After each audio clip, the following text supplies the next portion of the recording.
Bonjour, aujourd'hui on va voir les polynômes interpolateurs de Lagrange. Généralement bien connus, c'est très concret, certains peuvent imaginer des points et puis une courbe polynomiale qui rejoint les points. D'autres peuvent voir la généralisation du fait que par deux points distincts passent une droite et une seule, etc. Voilà. Mais surtout, ce qu'on va voir, c'est que ce théorème des polynômes interpolateurs de Lagrange, ce n'est rien d'autre que le lemme chinois. Et je me rends compte que même à l'agrégation, les candidats se rendent pas compte de cette ubiquité du lemme chinois en algèbre.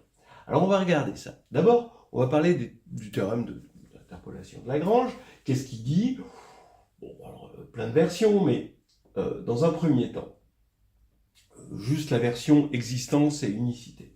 On a un corps K, on a n éléments 2 à 2 distincts, ce qui indique déjà que le corps doit être de cardinal supérieur ou égal à n, et on se donne des bêta i dans K. Alors, il existe un polynôme L dans K de x, tel que L de alpha i est égal à bêta i, quel que soit i. Voilà. Est-ce qu'il est unique? Oui, il est unique modulo le produit des i égale 1 à n des x moins alpha i. En effet, si on ajoute à une solution L de ce système un multiple de ce polynôme-là, on a encore une solution du système. Alors vous remarquerez qu'on est face à un problème inverse. C'est-à-dire, en général, on a un polynôme L et on cherche alpha i tel que L de alpha i égale bêta i. Voilà. Ça, c'est le problème difficile en général. Voilà. Chercher des racines. Mais là, on a un problème inverse dans le sens qu'on se donne des alpha i, bon, 2 à 2 distincts, ok, et on cherche L. Ce qui est plus facile, parce que si vous regardez bien, c'est un problème linéaire, finalement. Hein, c'est un système linéaire, avec second membre. Hein, donc un système linéaire, bon, voilà, c'est quand même un peu plus facile que le système polynomial, évidemment. Ok, alors regardez cette preuve, je la trouve instructive. Hein. Vous partez de k de x, hein, et finalement, vous regardez l'application de k de x dans k, 3k, 3k, etc., donc kn, qui a p, le polynôme p, associe p de alpha 1, p de alpha 2, p de alpha n. Et vous voulez voir si phi est surjectif, c'est-à-dire si vous prenez un nuplet quelconque de bêta i, ici, vous avez un polynôme p. Voilà le théorème de Lagrange, c'est la surjectivité de phi. Mais k de x est une k-algèbre, Kn est une K-algèbre aussi. Alors Kn, c'est un K-espace vectoriel, donc ça, tout le monde le sait, mais c'est aussi une K-algèbre, hein, parce que vous pouvez multiplier, quand vous avez des éléments, la bêta i ici, bah, vous multipliez composante par composante de la même manière que c'est un groupe additif, composante par composante. Donc c'est aussi une K-algèbre, et phi est évidemment un morphisme de K-algèbre, dans le sens que quand on ajoute deux polynômes, bah, ici, on va ajouter les évaluations. Quand on les multiplie, on va multiplier les évaluations. Voilà. Donc c'est un morphisme. Vous connaissiez le morphisme d'évaluation, bah, vous allez aimer le morphisme de multi-évaluation. Voilà. C'est un morphisme de multi-évaluation, morphisme de K-algèbre.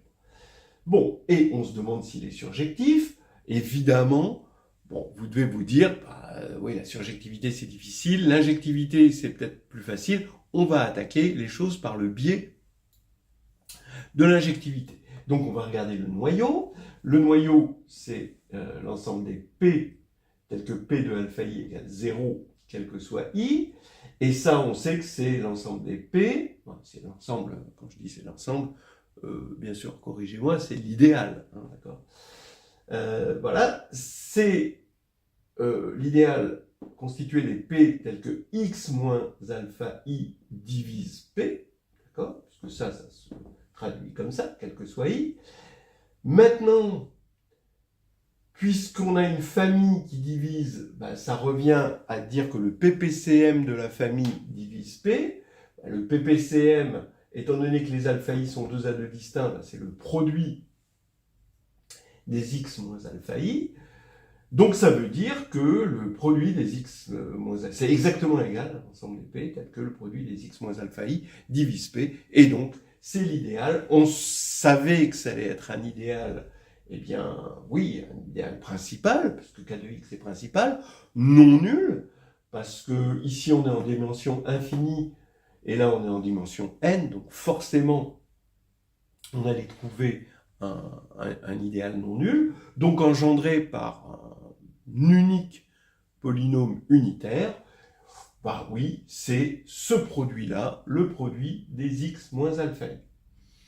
Maintenant, maintenant qu'on a bien regardé l'injectivité, finalement l'injectivité modulo le noyau, on va pouvoir attaquer la surjectivité.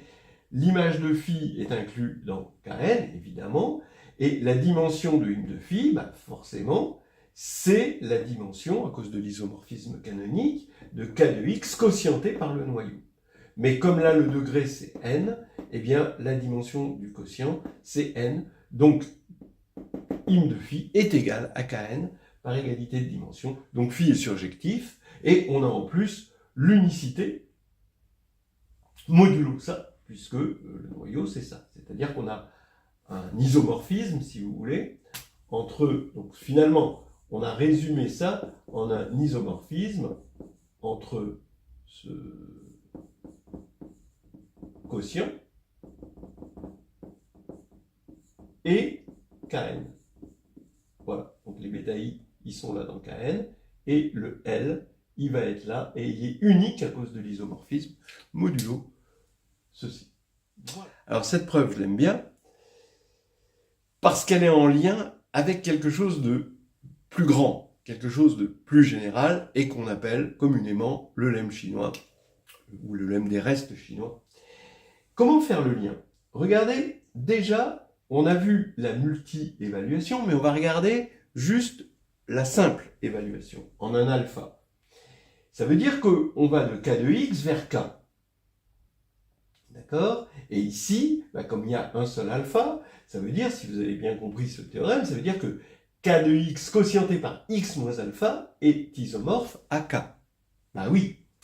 Regardez, vous avez cet isomorphisme-là, ça c'est de dimension 1, puisque le degré de x moins alpha c'est 1, donc c'est isomorphe à k, bien sûr. Quand on fait la division de p par x moins alpha, on a un reste forcément soit nul, soit de degré 0, en tout cas constant. Et quand on évalue en alpha, on se rend compte que le reste, c'est p de alpha, bien sûr. Donc, p bar, ici, le p modulo x moins alpha, quand on regarde via cet isomorphisme, c'est rien d'autre que p de alpha. Voilà. Donc, finalement, quotienté, c'est évalué. Vous voyez? En gros, quotienté par x moins alpha, bon, j'aime bien les phrases choc, mais quotienté, c'est évalué, ça marque. Mais bon, c'est quotienté par x moins alpha, c'est évalué en alpha. Voilà. Donc là, c'est quand même un truc qu'il faut bien avoir conscience. Et là, maintenant, une multi-évaluation, c'est un multi-quotient. Alors là, ça commence à ressembler au lemme chinois, vous voyez? C'est-à-dire que maintenant, je suis en train de regarder ici k de x vers k de x quotienté par x moins alpha 1 jusqu'à k de x quotienté par x moins alpha n. P, on lui associe finalement p bar, mais p bar par isomorphisme avec lui, d'accord? Donc, on a forcément un isomorphisme entre ça et ça, qui provient d'une concaténation des isomorphismes ici. Eh bien, je regarde juste les résidus, ici, de P modulo chaque polynôme, ici, x moins alpha i. Parce que ça donne exactement P de alpha 1 après ça. P de alpha 2, etc., jusqu'à P de alpha n. Donc là, maintenant, ça y est, c'est impossible de se tromper. Ça nous fait penser au morphisme qui va d'anneau, cette fois-ci, parce que là, c'est plus des cas algèbres, un morphisme d'anneau qui va de z vers le produit des z quotienté par ni de z, où les MI sont 2 à 2 premiers entre eux, et on sait que c'est surjectif et qu'il va y avoir un isomorphisme entre ça et le produit des MI, l'idéal engendré par le produit des MI. Voilà. Exactement comme ici, on va avoir un isomorphisme avec l'idéal engendré par le produit des x moins alpha i. Voilà. Et comment on montre le lemme chinois? Pareil.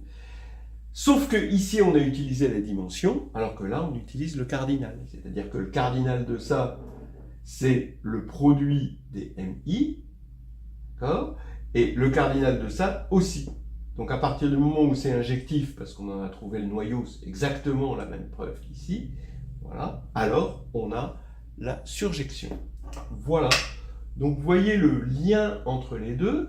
Maintenant, on va aller un petit peu plus loin que ce simple lien. On va regarder quel est l'antécédent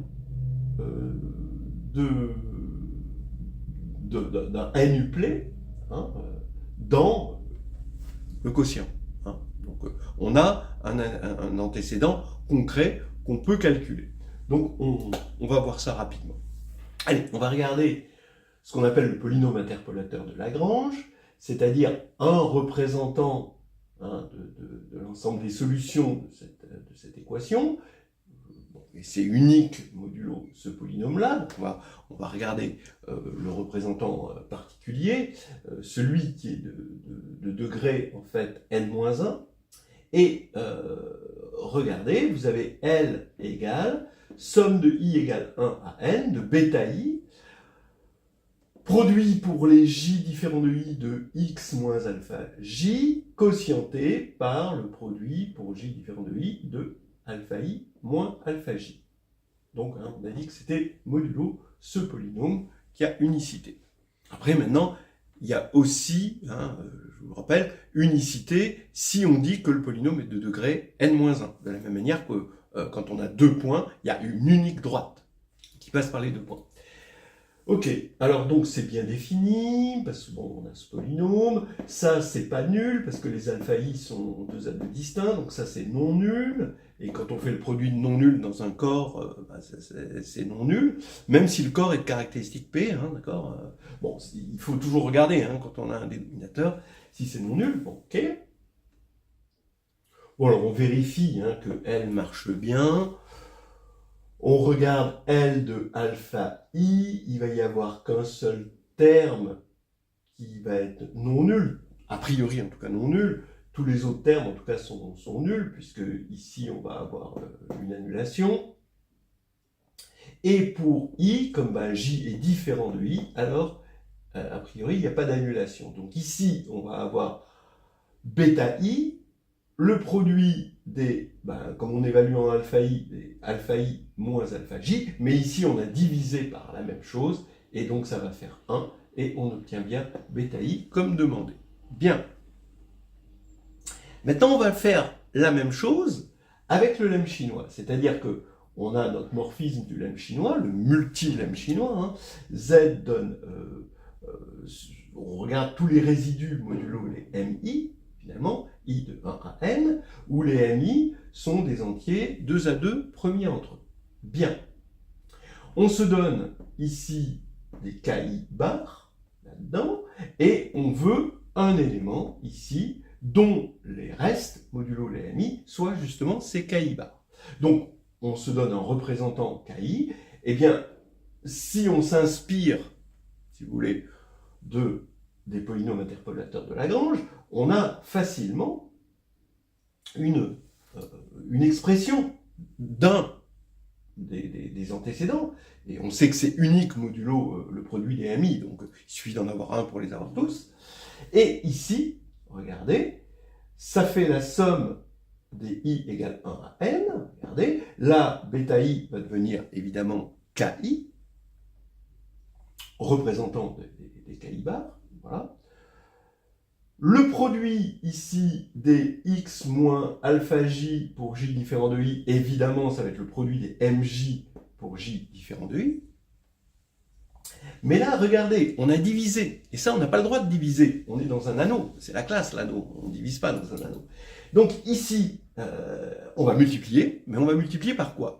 Ben, on va multiplier quand même par un inverse. Regardez, on prend UI, un représentant de l'inverse du produit des J différents de I des MJ, modulo MI.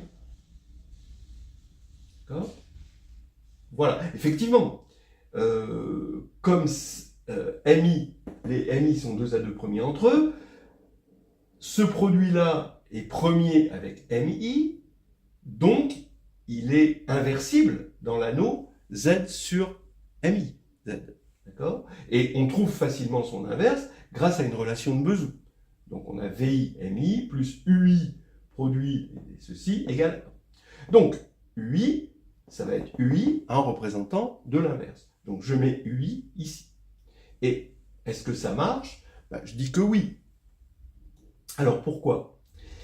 Parce que quand je vais prendre A égale cet élément, que je vais regarder ça modulo KI, eh bien, tous les termes sont multiples de MI, sauf le terme en I, ici. Donc il suffit de regarder ce terme-là modulo MI, et modulo MI, on va avoir KI fois, ben, lui fois lui modulo MI, mais modulo MI, ça fait 1, donc ça fait KI fois 1, donc on a bien KI. Voilà. On est passé de la division, parce qu'on était dans un corps, quoi, hein, le bon gros corps, mais là on est dans un anneau, il faut faire un petit peu plus attention, c'est plus de la dentelle, voilà. Mais ça revient au même. Donc on a c'est l'équivalent des polynômes interpolateurs de Lagrange, hein, version lemme chinois. Mais l'idée au départ, c'était de vous montrer finalement l'universalité du lemme chinois qu'on va retrouver dans plein de choses dans les A modules, etc. C'est important, même dans la réduction, vous avez du lemme chinois, vous en avez partout. Voilà. Mais bon, c'est pas inquiétant, hein, non plus.